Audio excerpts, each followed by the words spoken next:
नमस्कार, स्वागत है आपका हमारे चैनल पर। आज हम आपको बताएंगे एक ऐसे पवित्र व्रत के बारे में जो माताओं के असीम प्रेम और त्याग का प्रतीक है, जीवित पुत्रिका व्रत। यह व्रत संतान की लंबी आयु और उनके स्वस्थ जीवन के लिए किया जाता है। आइए जानते हैं इस व्रत का धार्मिक, सांस्कृतिक और आध्यात्मिक महत्व और इसके पालन की विधि। जीवित पुत्रिका व्रत भारतीय समाज में एक प्रमुख व्रत है जो मुख्य रूप से माताएं अपने बच्चों की लंबी आयु और स्वस्थ जीवन के लिए करती हैं। यह व्रत विशेषकर बिहार, उत्तर प्रदेश और झारखंड जैसे राज्यों में बहुत प्रचलित है। इसे जीतिया व्रत भी कहा जाता है।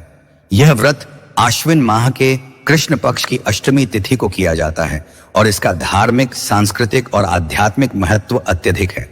जीवित पुत्रिका व्रत का संबंध धार्मिक कथाओं और पुराणों से भी जुड़ा हुआ है। इस व्रत का मुख्य उद्देश्य भगवान जीमूत वाहन की पूजा करना है, जो अपने समय के महान देवता माने जाते हैं। धार्मिक मान्यता के अनुसार जीमूत वाहन ने नागों की रक्षा के लिए अपने प्राणों की आहुति दी थी। उनके इस बलिदान के प्रतीक रूप में माताएं इस व्रत को करती हैं ताकि उनके संतान की रक्षा हो और वह लंबी उम्र जिए। जीमूत वाहन की कथा के अनुसार एक समय यमराज ने नाग जाति को नष्ट करने का प्रण लिया था, लेकिन जीमूत वाहन ने अपने साहस और बलिदान से नागों की रक्षा की। उनके इसी बलिदान को ध्यान में रखते हुए माताएं अपनी संतान की रक्षा और दीर्घायु के लिए जीवित पुत्रिका व्रत करती हैं। व्रत की प्रक्रिया और नियम। इस व्रत को बहुत कठिन माना जाता है क्योंकि यह निर्जला और निराहार व्रत होता है। महिलाएं इस दिन बिना जल और भोजन के रहती हैं। व्रत की शुरुआत सप्तमी तिथि को होती है, जिसे नहाए खाए कहते हैं। इस दिन व्रत करने वाली महिलाएं पवित्र नदियों में स्नान करती हैं और सात्विक भोजन ग्रहण करती हैं। इसके बाद अष्टमी के दिन व्रत का पालन किया जाता है। अष्टमी तिथि को महिलाएं सुबह जल्दी उठकर स्नान कर भगवान जीमूत वाहन की पूजा करती हैं। पूजा के दौरान विशेष मंत्रों का जाप किया जाता है और जीमूत वाहन की कथा सुनाई जाती है। महिलाएं अपने बच्चों के नाम का धागा बांधकर उनकी लंबी उम्र की प्रार्थना करती हैं। व्रत के समापन के दिन महिलाएं प्रसाद ग्रहण करती हैं, जिसे पारण कहा जाता है। इस दिन प्रसाद के रूप में विशेष प्रकार के व्यंजन बनाए जाते हैं, जिनमें सादा भोजन जैसे चावल, दाल और हरी सब्जियां शामिल होती हैं। यह व्रत मुख्य रूप से मातृत्व के प्रेम और बलिदान का प्रतीक है, जो हर मां अपने बच्चों के लिए करती है। सांस्कृतिक महत्व।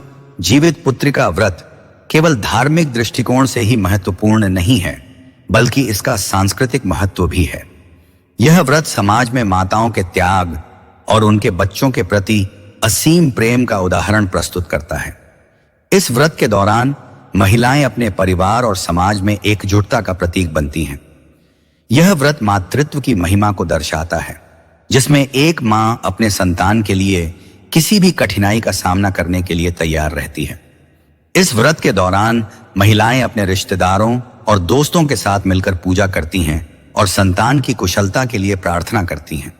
इस प्रक्रिया से परिवार और समाज के बीच आपसी प्रेम और सहयोग का विकास होता है। हालांकि जीवित पुत्रिका व्रत की प्राचीन परंपरा बहुत समय से चली आ रही है, लेकिन आधुनिक समय में भी इसका महत्व कम नहीं हुआ है। आज भी महिलाएं इस व्रत को पूरे श्रद्धा और विश्वास के साथ करती हैं। हालांकि कई जगहों पर व्रत की प्रक्रिया में कुछ बदलाव देखने को मिलते हैं, लेकिन इसका मूल उद्देश्य वही रहता है, संतान की लंबी उम्र और स्वास्थ्य के लिए प्रार्थना करना।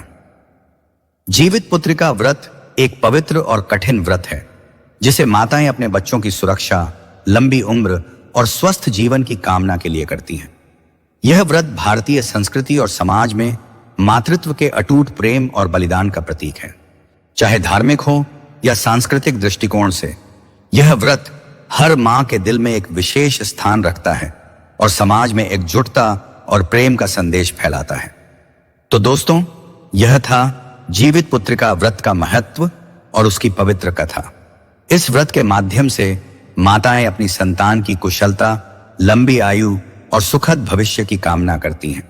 अगर आपको हमारा यह वीडियो अच्छा लगा हो तो इसे लाइक और शेयर जरूर करें। चैनल को सब्सक्राइब करना न भूलें ताकि आपको ऐसी रोचक जानकारी मिल सके।